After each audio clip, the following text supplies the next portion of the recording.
The Struggling Artist Record Club is a vinyl record subscription service where I hunt and curate the best punk and punk-adjacent music out there and mail their record to your door each and every month. Imagine finding your new favorite band from across the country without ever having to leave the house. It doesn't get much better than that. The excitement of discovering new music just got that much easier. As a member of the Struggling Artist Record Club, you are going to receive some of the best music you've ever heard from bands you may never even heard of. Whether you've been collecting records for years or just starting out, the Struggling Artist Record Club is designed specifically for you. And right now, all new members get a Struggling Artist Record Club exclusive along with the monthly selection. So head to StrugglingArtistRecordClub.com, pick a membership, and start building that collection today.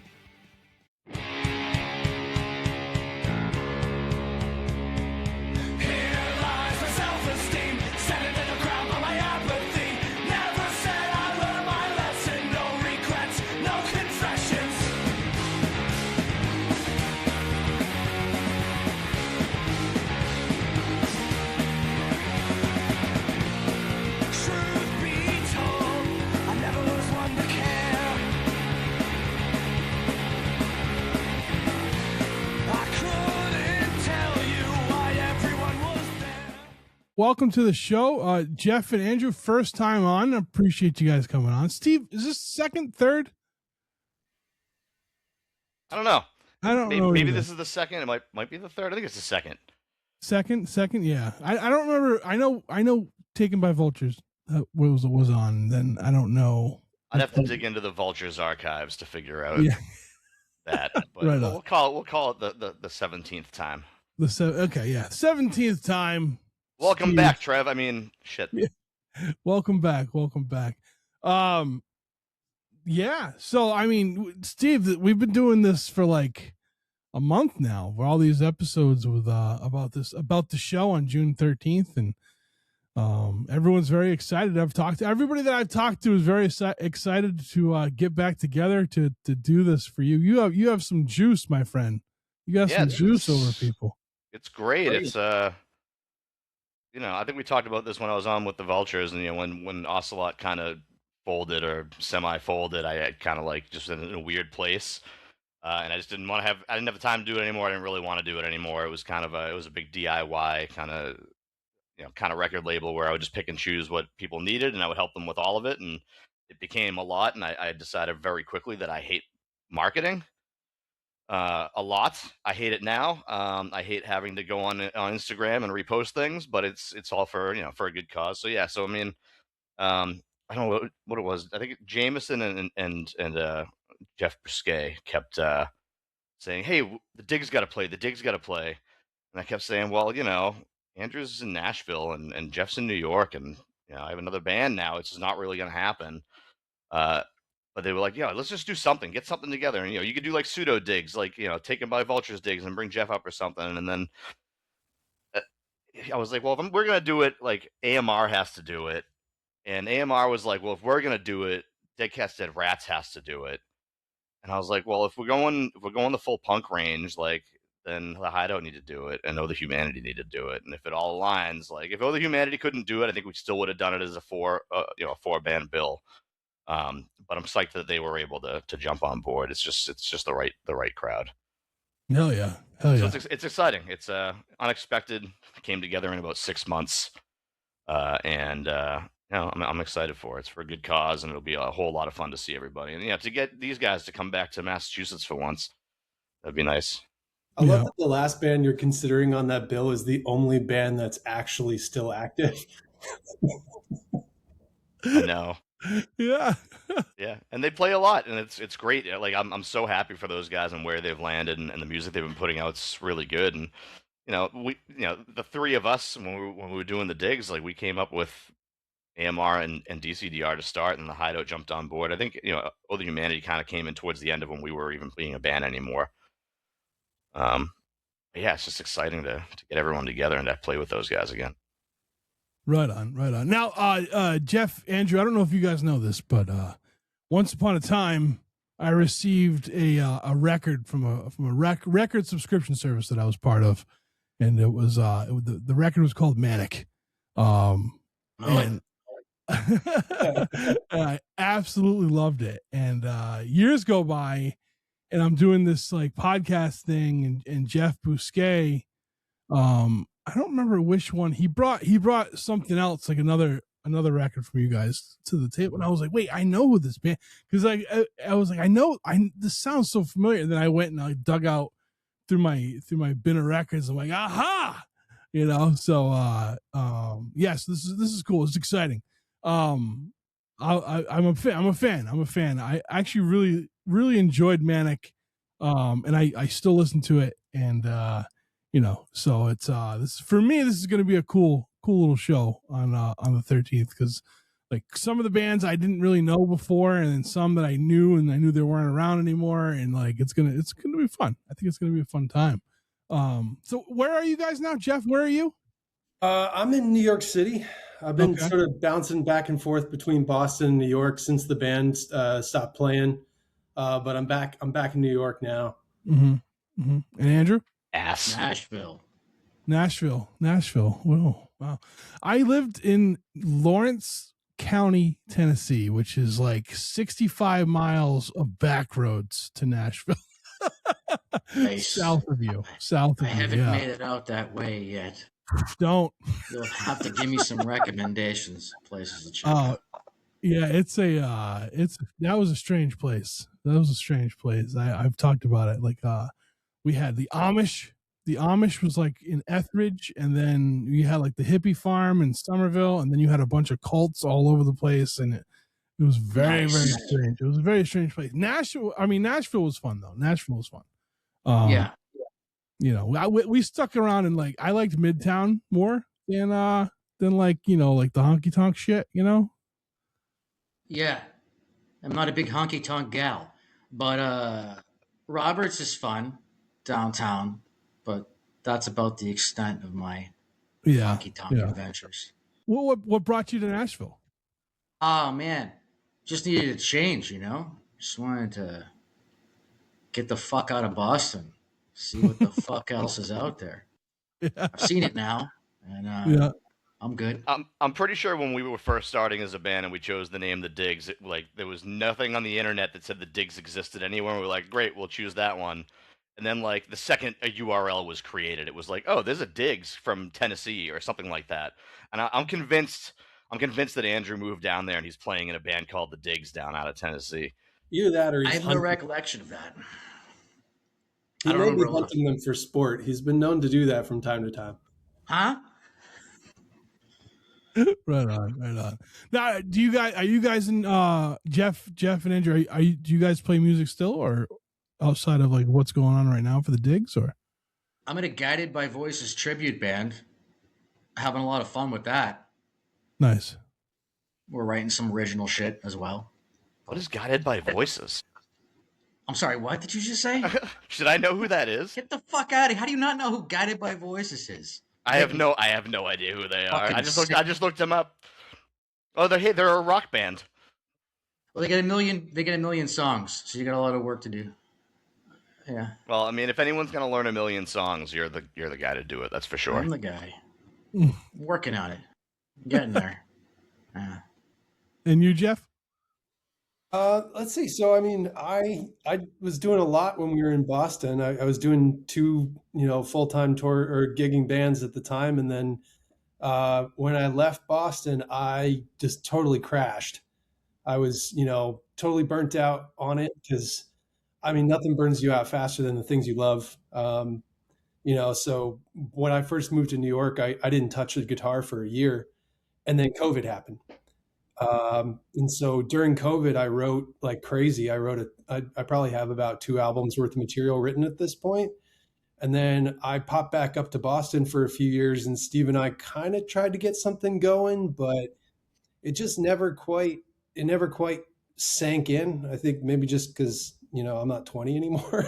And it's hard to really bite the way that we used to, but it never really quite took off. And then so I moved back down here, and I'm still writing. I still have stuff written, but I haven't really found a way to get it out to the adoring public yet.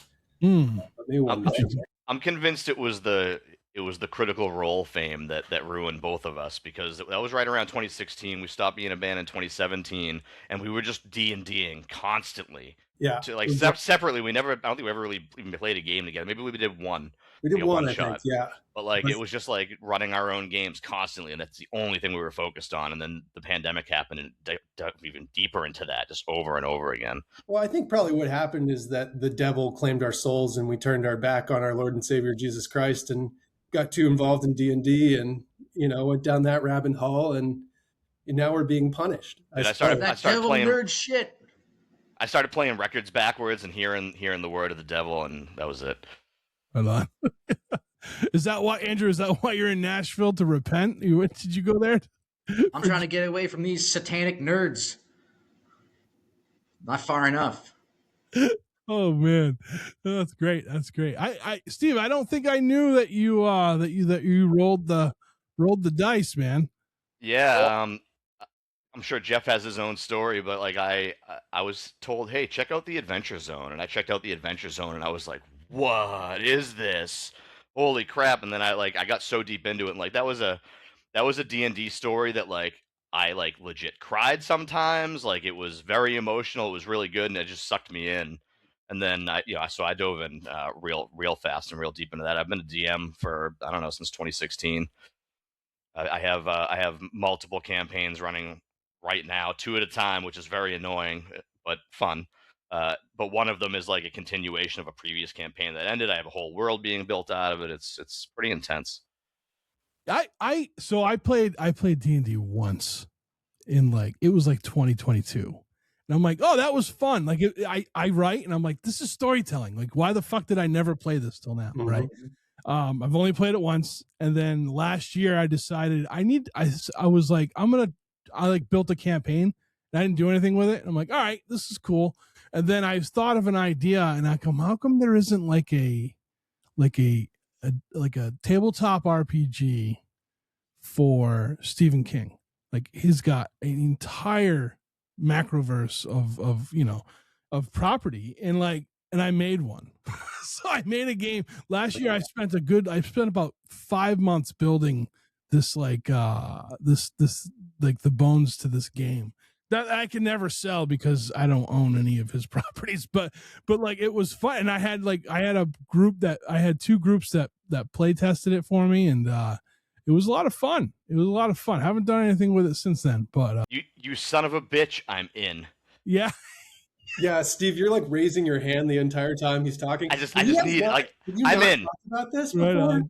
Yeah, it was an interesting thing, and like like I said, I write, and like just being creative, like doing creative shit, like it's always fun, and I can see how like sometimes certain, like if you get too wrapped up into something, it's something else needs to take the back seat. You know what I mean? For a while. For sure. Yeah. And then like you said something like, what did you say? You said sometimes doing like what you love too much, like, you know what I mean? And I've definitely been in that predicament where, I'm like, all right, I need to step away from something, especially like, we're older, right? We all have jobs. We all do, like life. I don't know if you guys have kids. I don't have kids or anything. Thank God. But because like I'd be the worst father ever because I'm so wrapped up in everything else I do. But like, it's weird. I think I need more time in the day. I need an extra day a week. Like, it's crazy. So.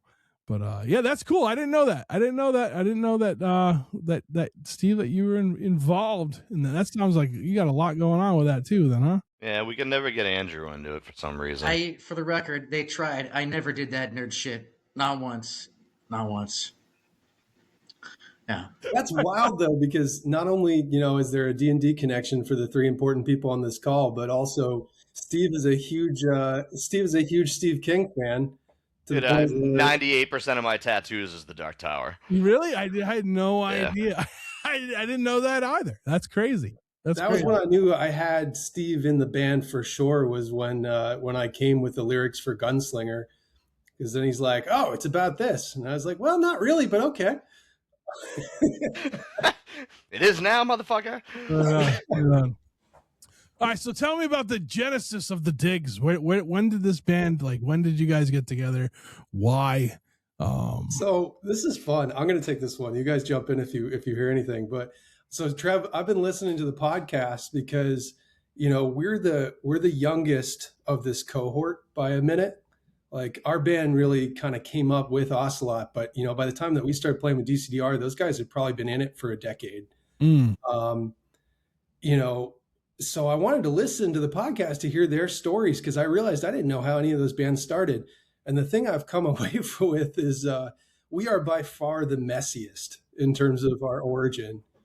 Because I don't know actually how much Steve and Andrew know about this, but a lot of the reason why the Digs came about was before we started, I was in college, and I had a band called the Radium Girls. Because I had pretty much from the time I was 14, I've always been in bands. All my best friends play music and I play music with them. And that's really that's how I define a lot of, my social boundaries and all that kind of stuff. And so I had this college band with two of my best friends. We moved to Boston and my bassist and drummer slowly began to hate each other. And there was a lot of beef in the band and then suddenly it imploded. As is tradition. And it specifically imploded because the drummer at the time found another person to play with, and he kind of had beef with the bass player. And one day he just said, it's easier for me to do this other thing because this guy has a car and I don't hate him. So I'm going to go do that. And I took that personally. And this band that he was starting, this is back in, the mid-teens when the Black Keys were really cool and like Japan Droids and stuff like that. So it was just drums and just drums and guitar. And so I said, well, F that. I'm going to make a punk band that just does guitar and drums, and it's going to be better. And I wrote the first half of Manic out of spite. So basically like the first 5, 6 songs on Manic were written as an FU to, the end of this band. And then I went to go see the Thermals at Sinclair. And that's when a mutual friend introduced me to Andrew. And then through Andrew, we went to the punk rock barbecue and met Steve over at O'Brien's. And, at that point, like we had a good cohort of friends and everyone was like, well, Steve can drum for you. And I was like, okay. And so I got excited and showed up to a practice space for first practice and was surprised to find that Andrew was there with a bass. And I said, yeah, okay, sure. We can have a bass player. I didn't plan on it, but sure. And that's really how it got started, was just a lot of messiness and a lot of spite. And then it kind of grew from there. I don't recall that story. I don't know what that. he's talking about. I don't know any of this. I am a firm believer where spite can get you pretty far in life. Like, like a lot of the things everything I've ever done is because I was like proving somebody else wrong, or I was just angry about something, like, you know what I mean? And like, it's healthy sometimes, and it could be in a healthy way. I'm not going to say I've always done it in a healthy way, but that's good to hear, because I feel like I'm alone when I say that I did something out of spite and it went far. That's awesome. That's awesome. So all right, so that's how the Digs came to be. That was at least from my perspective. Yeah. I don't know about you guys. I mean, I just remember being introduced to you through that mutual friend and Andrew, who I think I may have met on the same day or very recent before that. And you were like, "You want to drum?" I was like, "Yeah, sure, I'll drum." I think it was the Digs are my second band, and my first band was this band called Blue Collar Convicts, who they had been around for a long time. They were like not Western Mass, more like kind of close to New Hampshire on our side of the state. But they had albums and they had written a lot of stuff. They just had me come in and kind of fill in. And it was one of those things where it was my first band, which was great because I got to learn a lot. But it was also, I was just, playing what they had played. And if I went off of that, they were just like, no, do what's on the album. And I was like, fine. So I did that for a while. So, that imploded. And then I met these guys and I think we went for that first practice and it kind of just clicked really fast.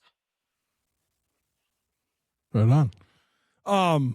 Well, that's cool. And again, it's I love hearing how like people get together and do these things. That's why I always ask this, because like it's like when I ask about writing a song, because I don't know how to write a song at all.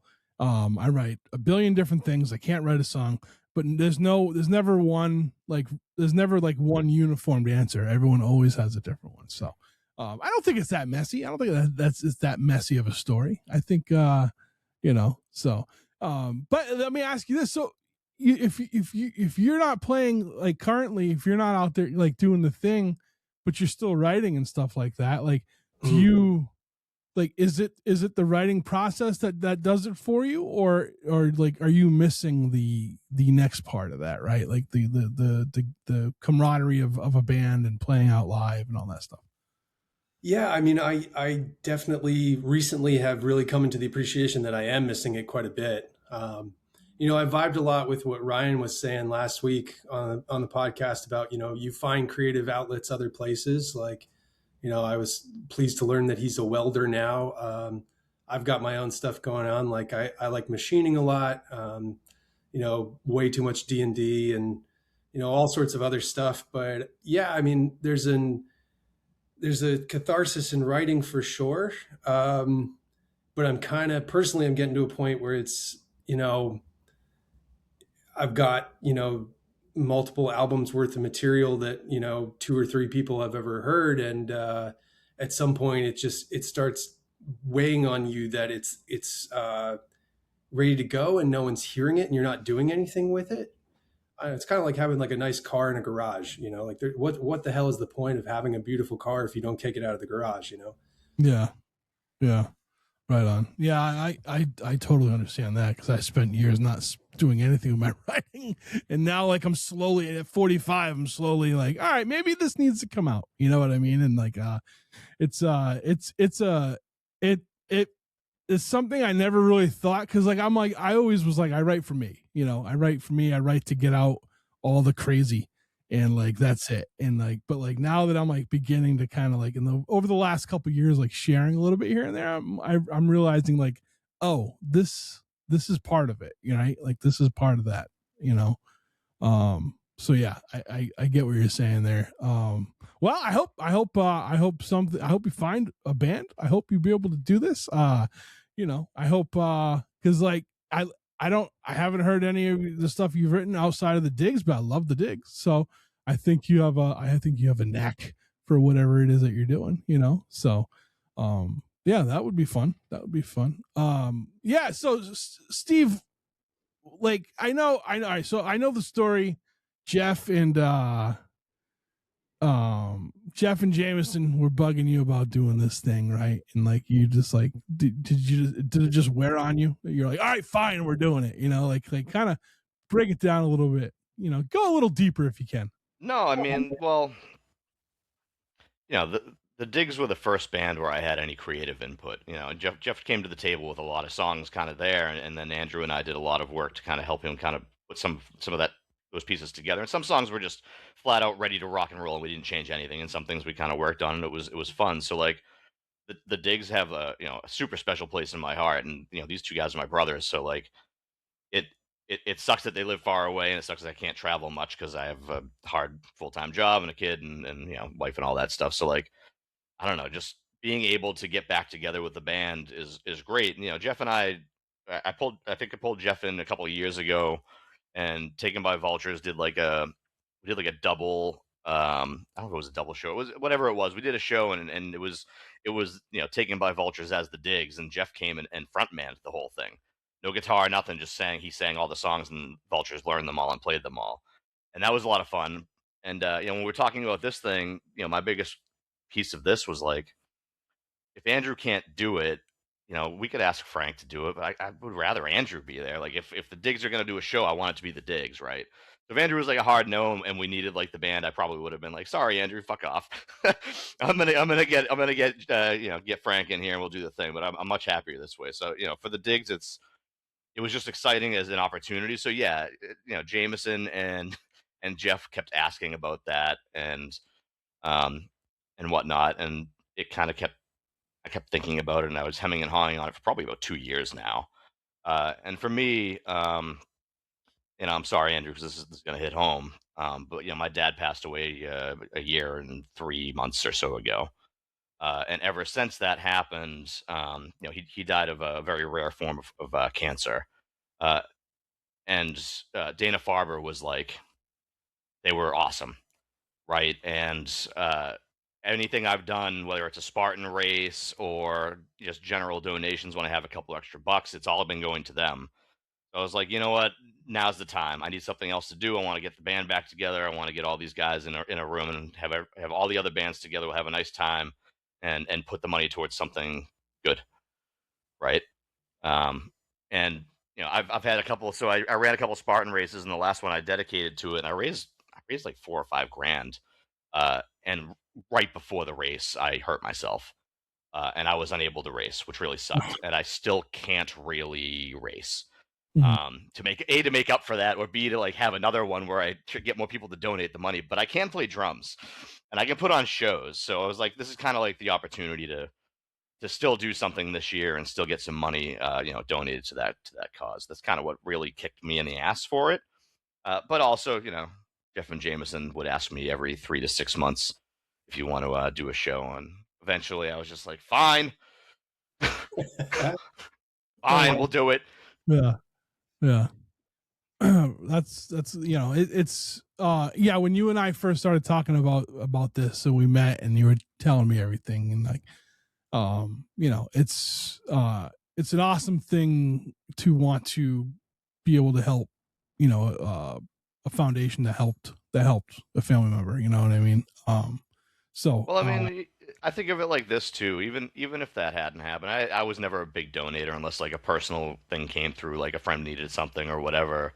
But like, spending time there and just thinking about all the stuff that went through. I was in the hospital for months on end for a while there with him, and the amount of people who are dealing with that, and their family who are dealing with that. Every one of us, everyone we know in the scene has somebody in their family who has dealt with cancer, right? So like, it might not help them directly, but they're going to come out and have a good show, and the money that they put towards it is going to go to help somebody else eventually, right?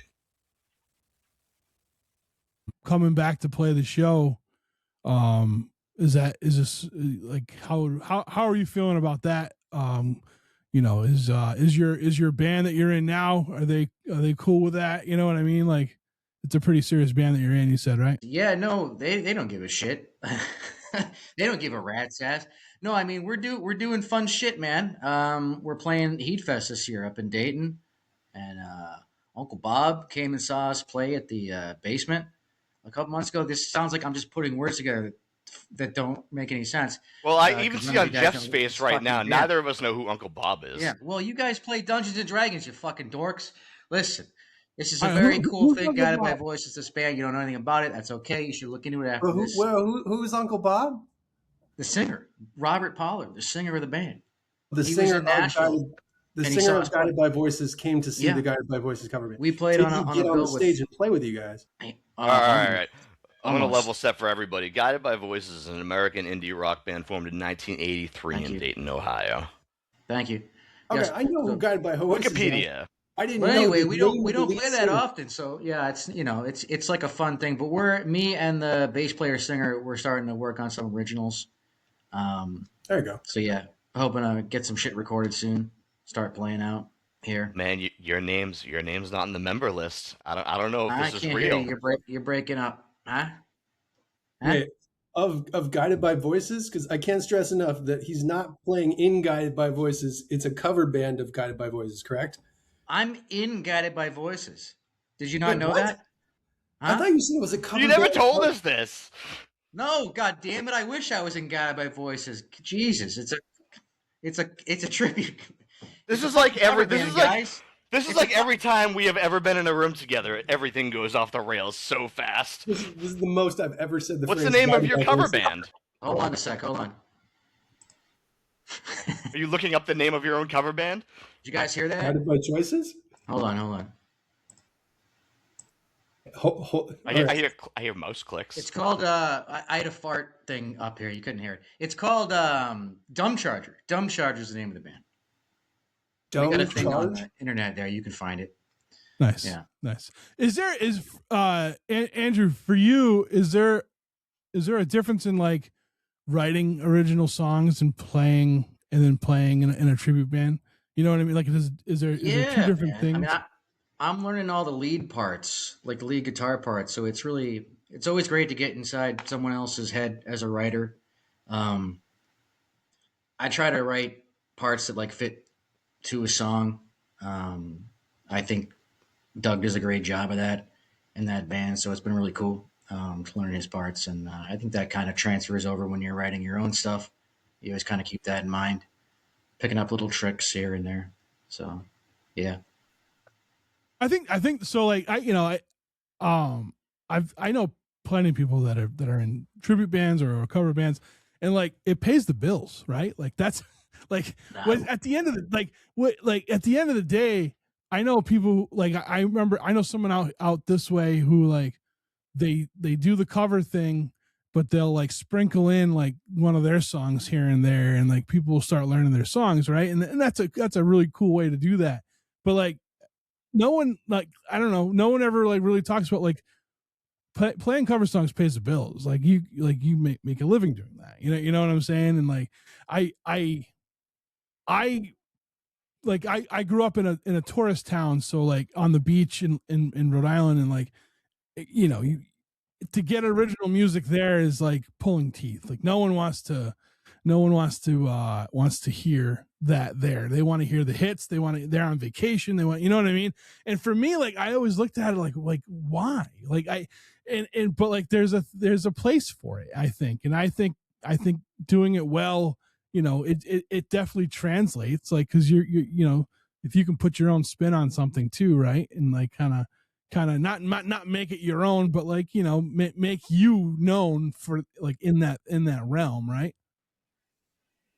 Yeah, we go for a lot of deeper cut stuff. We try to make it our own a little bit, but yeah, I mean, just around here, there's a lot of. I mean, like you've been down to Broadway, right, in Nashville?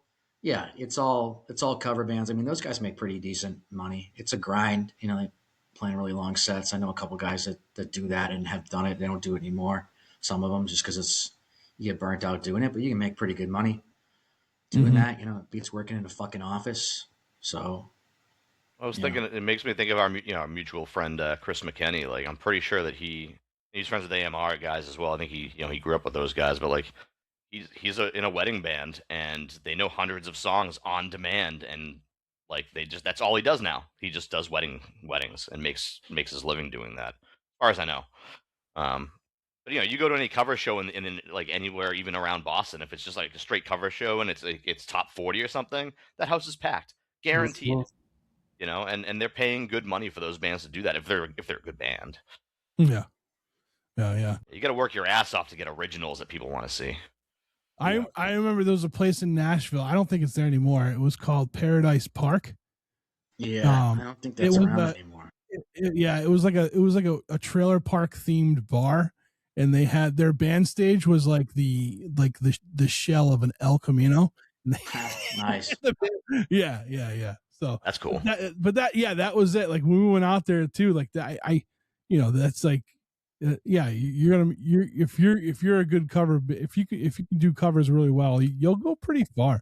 And you're still doing the thing you love, and you can still do the other part, the creative part. You can still do that and kind of work off of each other. I don't know. I feel like, and sometimes I think I'm guilty of doing this too. Like giving people who are in cover bands or tribute bands, sometimes they catch a lot of shit for it, and it's like I don't think it's that bad of a thing either. You know what I mean? Like I knew, like I said, back home I knew a guy who he was in this probably the most popular cover band in that area. Like people would follow them around wherever they went in a 30-mile radius, and they broke up and he went on to do, like, he wanted to do his own thing, and like it didn't work because, well, it didn't, that aspect of like the live performance end didn't work for like, cause no one it's like no one gave a shit about him anymore. You know what I mean? I felt for the guy, man. Like I tried to get him on this podcast years ago to be like, to talk about like that, because I'm like, I think that's an important thing. You know what I mean? To kind of talk about like being in that world, and then, you know, and the goods and the bads of it, I guess, you know? So. Yeah, I mean, I grew up with all my favorite bands were, either they'd already broken up or the lead singers had died or what have you, coming up. And so, I mean, and living in rural Vermont, I mean, that was my exposure to the music that I liked, was going and seeing cover bands, at like actual paying gig kind of things. And my experience seeing sort of small and regional bands was usually opening up for them. And so I mean, I have the utmost respect for people who do it. I will say this, it's hard to be a shitty cover band. Like, you get a lot of slack as a shitty original band. You can be charming, and you can be endearing. And I have a lot of bands that I love and will defend and go to bat for that objectively are not good bands. I just love them. But if you have a recorded music that you are trying to emulate, you best be doing decent. Otherwise, I think you're going to alienate your crowd pretty quick. Yeah, I never thought about that. You're right. You're absolutely right. Right on. All right. So I guess what has been like this process to get for this show, for you guys to get ready for this show, like, because you guys are so spread out, right? Is it like online kind of like practice, or because it's one thing where if you're demoing new songs, you can send them to people and they can kind of work off of that. But like this is like you guys are playing, your songs that are already out there. So is there any kind of like way to I don't know, get like practice that? No. What have you guys been doing? Listening to the AMR guys, they're like, yeah, we thought we could get ready in 5, but we decided we need to do 15, 20 practices to get there. We have done 0. Yeah. Andrew doesn't practice the day of the show, man. Right Andrew, before. I don't think you've played a bass in what, like a decade? Have you played bass in 10 years?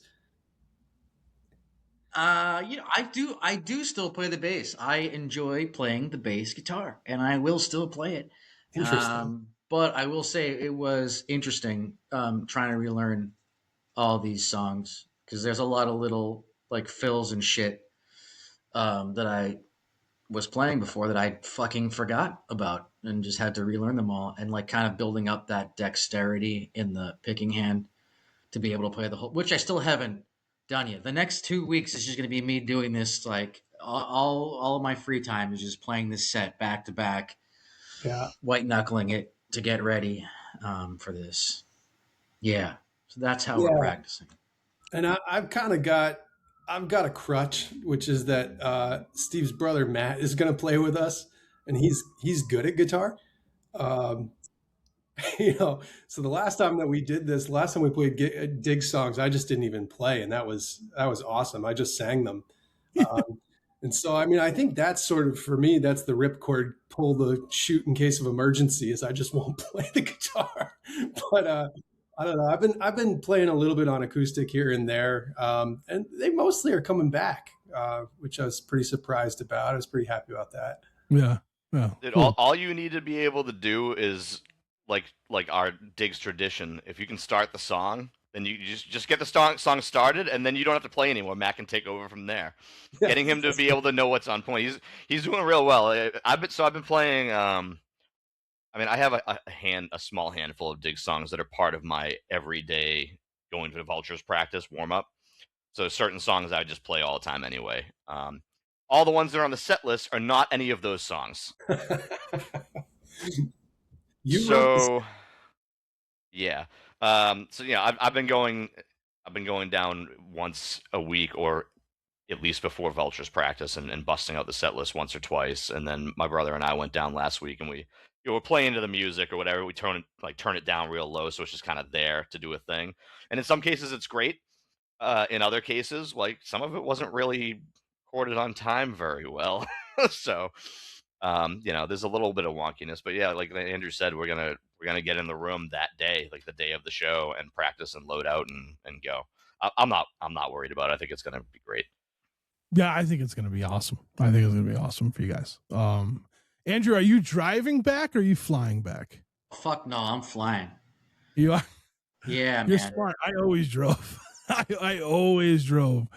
How long a drive is that? It's from Nashville. I think it's probably about 12 hours, maybe a little more.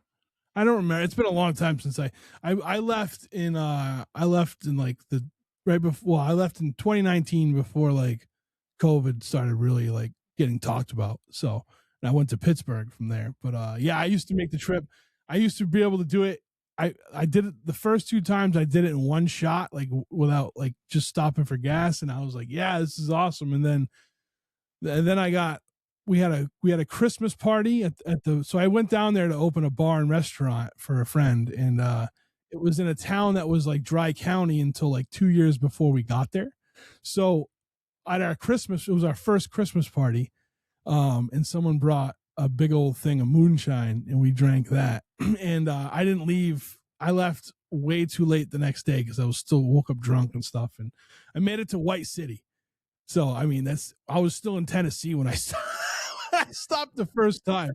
I just could not like, I remember I got, so there's a really bad, like when you get to Knoxville, that's when the time changes. And like all of a sudden you're an hour ahead of things and you're stuck in traffic. And I'm like, oh my God, it's this late. I'm pulling over. So yeah. After that, I always pulled over. I usually stopped in like somewhere in Virginia though. I didn't like stop in Tennessee. that was that was a piss poor performance for my driving that day. But yeah. So yeah, I don't know. I always like the drive. I usually cut through like the Pocono Mountains to get back to 84 and then drive the rest of the way that way. So but yeah, that was yeah, so you're smart, you're flying. That's a smart thing. That's a smart move. Yeah, man. We drove to Philly, the GBV band, and I drove 13 of the 14 hours back because everyone else was fucking hungover and high and shit. And I made it 13 hours off several coffees and a couple of Red Bulls, and that's my record. I was this close to killing all of us. But this is blowing my mind because you didn't drive. I was never a driver. You didn't even have a license when the Digs were a band. You didn't even have a license. No, I did. I got my license when I was 16, and I never fucking used it. But now I'm an expert fucking driver. So, yeah, I can drive. Where do you want to go, man? Steve, where do you want to go? I'll take it. I think this means the Digs have to go on tour. Go on tour. I'm driving, man.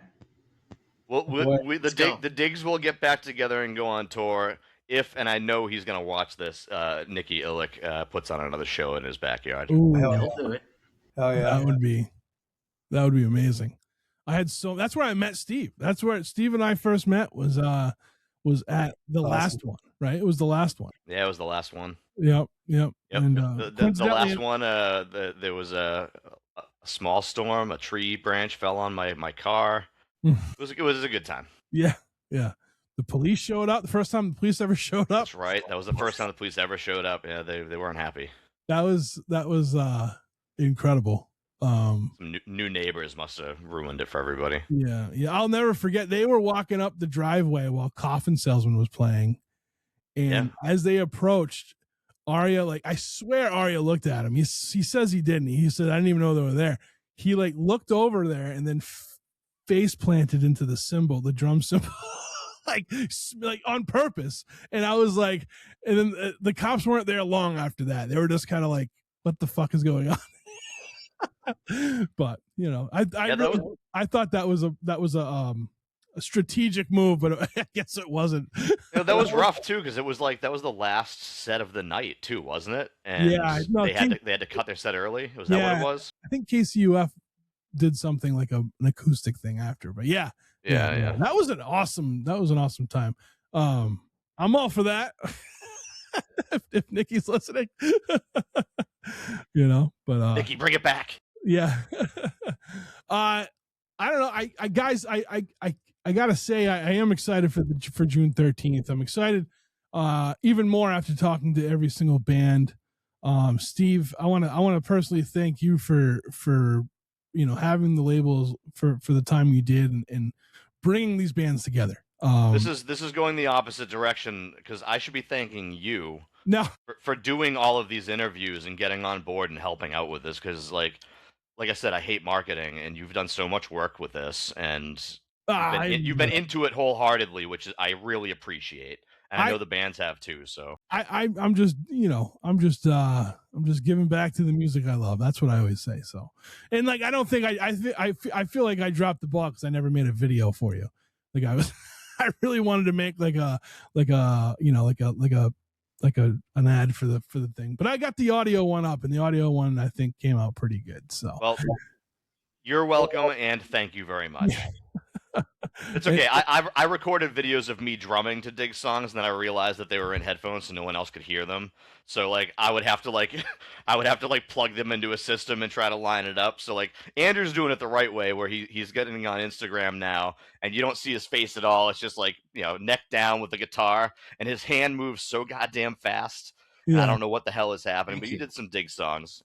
We were at Vulture's practice last night, and Frank's like, Matt, you got to see this, and he's like showing the downstroke speed that you have, and I was like, dude, I don't understand. I'm not a guitarist, and I still don't understand. Thanks, man. Years of practice. Oh man, guys, I really am. I'm really excited for this. I'm really excited to see you guys play, and to hang out with everybody. It's cool for a guy like me who just I focus, like I like music from everywhere, but New England based like rock and punk and stuff like really has always been my forte, I guess. And so doing stuff like the podcast, but like being able to help you guys like get the word out about the show, and I hope it's a good turnout. And I'm gonna keep pushing it until the day after, I guess. Yeah, we're almost there. Yeah, we're getting close. Yeah, we're real close. What day is it? It's almost June. That's crazy. Yeah, we're a couple days away from recording. Right, this will come out the week before. Yeah, I think the week of, maybe, or the week before. One or the other. For those of you listening and watching, it's coming out when you watch it. Yes. When you're seeing this, it's going to be almost time. It's going to be almost time. So it might be. I don't know. I'll figure out the release. I know it. I have it written down somewhere. We'll sort it out. One final plug. It's coming out of the mouth of the guy who set the whole thing up. It's June 13th. It is at Faces Brewery in Malden, Massachusetts. The place is awesome. They have absolutely great food. Their venue is really cool. You get to play in an area where they actually brew the beer. The beer is great. The staff are awesome. Big shout out to Ryan Agate from RTT and Some Studios for helping us get this thing set up. I know how much of a pain in the butt it is, especially when we're trying to navigate 5 bands. The Digs, The Hideout, A Minor Revolution, Dead Cats, Dead Rats, and Oh the Humanity, Struggling Artists Podcast. Thank you very much again. It's going to be a great time, and it's for a great cause, so come out and have fun with us. See, how do you hate marketing? You're so good at that. That was like... Because when you do it every goddamn day, it sucks. I'm cutting this clip. This clip is going to be the clip. But yeah, hey, I thank you guys again. Well, wait, where can people find you guys on? Are you guys still on social media? I got followed by the Digs the other day. So yeah, everything's at Digs Boston. Okay, cool. www.guidedbyvoices.com. Oh man, guys, I can't wait. Andrew, Jeff, I can't wait to meet you guys on the 13th. So yeah, man, looking forward to meeting you. Thanks for having us on here. Appreciate it. Of course. And thanks for the kind words about Manic. Oh yeah, I love it. Like he didn't say anything about Kinetic. What the hell, Trev? That was the one that Jeff brought to the turntable, I think. Yes, I'm looking at it now. Hey, Jeff Biscuit, I'm gonna give you a nice little preview. You're getting hungover on St. Patrick's Day, despite our best efforts to not do it. So there you go. It's going to be really hard too. It's a hard one. Yeah. Yep. That's one of the ones that has 0 click track and absolutely way off time in the recording. So it's real hard to learn that one again. Matt's going to have a hell of a problem with that one. But yeah, he's already bitched. He's doing really good though. Yeah, my brother will be playing with us too, which is great, and he's in Taken by Vultures, so it'll be fun. He's awesome. I remember he's been on. So, but all right, well, thanks again, guys, and we'll see you on the 13th. Thanks, man. See you guys.